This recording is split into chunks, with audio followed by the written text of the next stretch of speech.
Benatti and Myron Thurston would have no problem answering questions either at the end.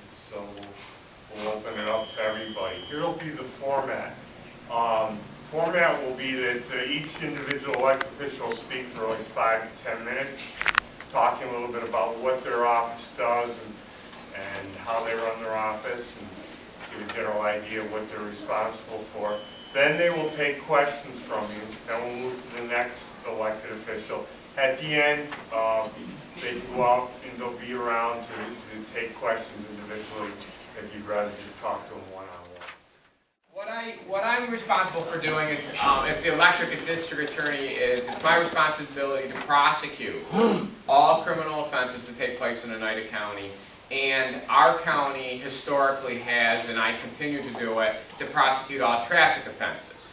All right, so basically that's my responsibility. In my office, I have 21 assistants that help me. Let me explain one thing that I don't do that sometimes gets confused. 2 things that I don't do. And the first one I say and I joke about, but it's true. I'm not a cop. He's a police officer. Okay? I don't have handcuffs. I don't arrest people. I get phone calls all the time wanting to know how the heck I don't go arrest this person, or I don't do this and that. That's not what I do. And as a matter of fact, not only is it what I don't do, if I do that, it opens me up to being sued civilly, and more importantly, for your purposes, I mean, I don't think most people really care whether Scott McNamara loses his home, but I do think you care if I get involved in things that cost you money as taxpayers. So sometimes people will want me to go arrest somebody or want me to go do something, and a lot of times I say, that's not my job, and if I did that, ultimately it could possibly cost the county millions of dollars, and that means it would cost the taxpayers if I go outside of the realm of what my authority is.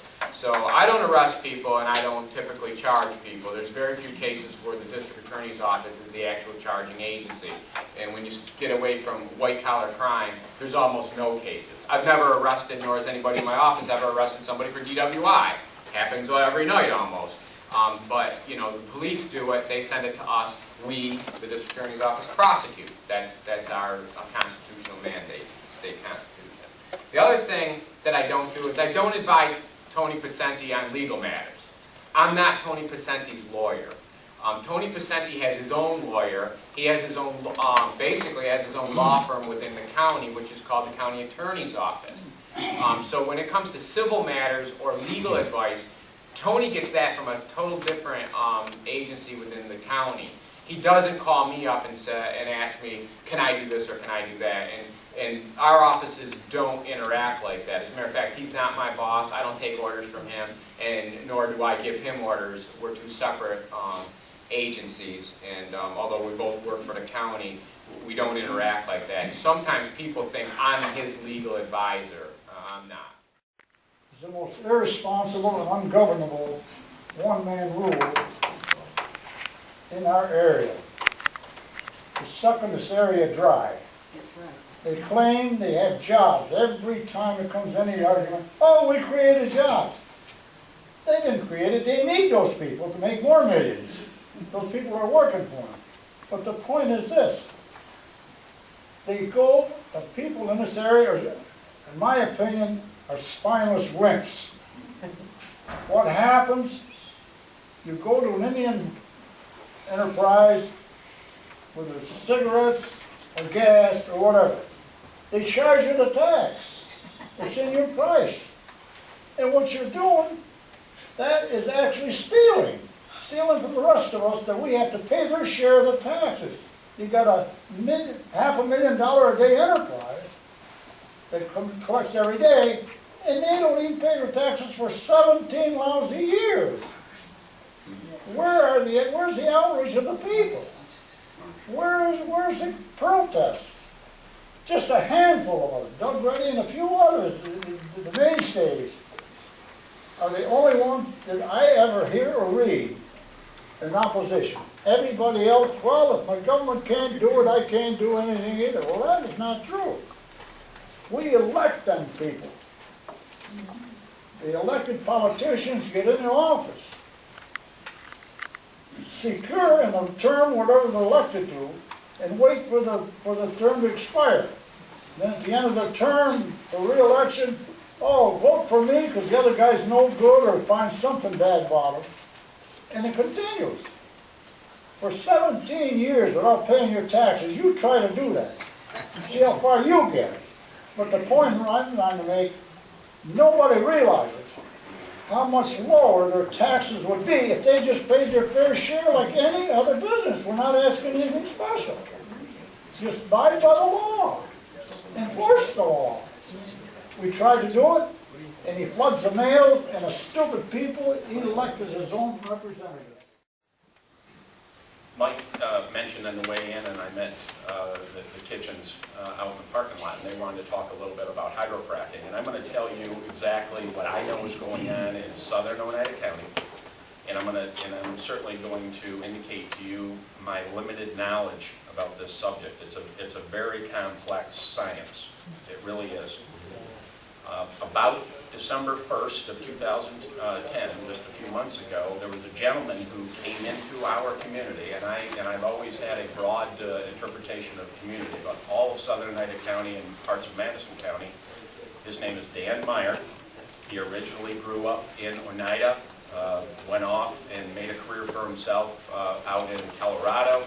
I've never met the man. I'm just saying that he represents a company called Pine Energy Management, and he really is the one who sort of created all of this attention surrounding this, and I think it's a great opportunity for our farmers and our landowners and our communities. Talking about sitting down and you're always interfacing directly with the gas, or the geologists who at one time worked for gas companies. Have you actually interfaced and gone to the other end of the information spectrum of the places where they have gone and ravaged, included water, drinking water, or talked with some of the people down in Texas where there are whole villages where there's no longer any drinking water at all due to this? How extensive is your research? Are you actually looking at the whole broad spectrum of what this fully entails? Well, I mean, are you just the short looking at answer to your propaganda question is no. from the gas companies? Pardon me? Or are you just looking at what the propaganda from the gas companies? Look, all of us have access to the internet. All of us see the TV commercials from both the proponents of this opportunity and those who are against this opportunity. The short answer to the question is no. My research is not. I've not concluded my research. Have I had conversations with those people in those communities? I have not. Well, we have a deadline, so that's what I'm saying. What's the deadline? You said there were 4 deadlines. There are no deadlines with this. There are no deadlines with this issue at all. I am telling you, the 4 deadlines that I referenced were the deadlines that Dan Meyer, Pine Energy Management, established for the landowners in my community. And I am telling you, from all the expertise, the deadlines are fiction. No longer considered manufacturing entities in New York State, and it's got to go back through Congress, and they have got to find out what they did to make it safe, and if it's not safe, there's nothing safe about taking 1 billion gallons of fresh water and contaminate it. Even if there is no accident, the process of hydrofracking, you take fresh water, mix it with chemicals. Halliburton, the biggest fractures, just admitted to Congress this year they continue to use diesel fuel and BTEX chemicals and fracturing fluid. So when they come to town and tell me they're using soap, and they told me they're using Dawn dishwater, they went to Congress and they couldn't lie to Congress, although Congress did not punish them. They have used almost 1 million tons of gallons of diesel. No, I don't. I'd like to direct my question to DA. Thank Going God. back a few years. Going back a few years, the Second Circuit Court, dealing with the Oneida Indian Nation, had handed down a decision, and they said that the Oneida Indian Nation is not a sovereign nation, and she must pay taxes like everybody else. Now that is right in the appellate court, it's pretty high up. That decision was passed, nothing was done. What was the cause of that? Well, To bottle up and legalese or what? Can you Because respond in this 30 place is gonna be I an can try. Appalachia. What happened was, the court held that they have to pay taxes. And then they turned around and said, but the county can't collect them, they can't foreclose on them. And I agree with all of you, it seems ridiculous. Just to give you an idea of some of the volume of activity, we disperse every year in excess of 80,000 vendor checks. We disperse over 23,000 payroll checks. Getting back to the some of the fixed assets I mentioned, the buildings, the county's gross fixed assets are over $430 million. That's all our buildings, all our vehicles, all our equipment, all our furniture, and things of that nature. We also, another thing that, again, I'm talking about debt, I'm responsible for refinancing debt. You know, the last few years when interest rates were real low, we, maybe some of you refinance your mortgages or some other types of secured loans. We did the same thing. The last few years, we refinanced about $22 million in outstanding debt, and we saved $1.2 million over the next 10 years in cash savings, literally, that we took off our payments. I'm also responsible for, my office is responsible for, the implementation of all new accounting rules. You've probably been reading about in the paper the pension issues going on throughout the Midwestern part of the country, in particular teachers' pensions and things like that. Health insurance benefits that they get when they retire. Well, under accounting rules, we have to now calculate what those health benefits in the future will cost. The county clerk's office is made up of 4 components under the umbrella of county clerk. It's the registrar's office, DMV, passports and naturalization, and regional record center, excuse me. And they save the best for last, you get me. DMV, let's talk a little bit about DMV. As Mike told you, we have 4 satellite offices that I run. The closest one to you would be the Sherrill office. It's run on Thursdays. It's open from 9 until 2. They don't break for lunch or anything like that. There's also an office in Boonville, Camden, and Bridgewater. Sherrill, not only can you do your DMV services there, we also offer passport services there, and we also offer clerk services, and you can get the Veterans ID card there. This young man right here in the front asked me about Sherrill. Yes, so Sherrill is still operating, yes.